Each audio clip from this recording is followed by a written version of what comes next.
Morning, everybody. Good morning, Rabbi. In this week's parsha, there's a pasuk. It says, "V'halachta b'drachav." You should go in the ways of Hashem. So the Rambam explains what does it mean, "V'halachta b'drachav." You should go in the ways of Hashem. That shetzivanu, that we are commanded lihidamois boy, to compare ourselves to Him. Yis'ale, blessed be He, kfi hayechelis, as much as our capabilities. How should a person compare himself to Hashem?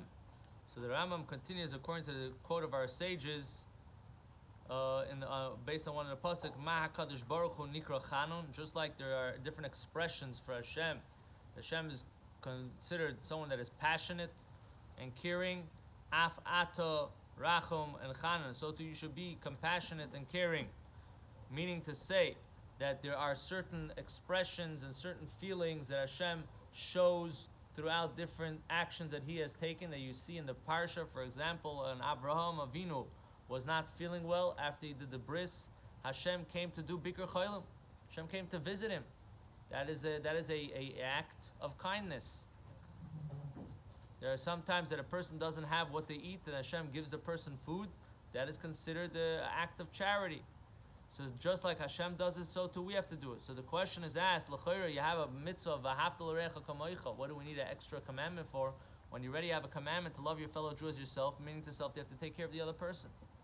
So the explanation is that in addition to the mitzvah, you have here a different lesson that is being taught, and that is that when you do it, we should do it on the level of Hashem as well. Meaning to say that when you do it, do not expect to receive the thank you. That's not why you're doing it. You're doing it because you want to do good with the other person. That's number one. Another thing is that when you're doing it, you should not do it for any netias, for any reasons other than helping the person. If I do this for him, then he'll be my friend, and then he'll give me back, and I want to be his friend. There's a way that we have to step up our game.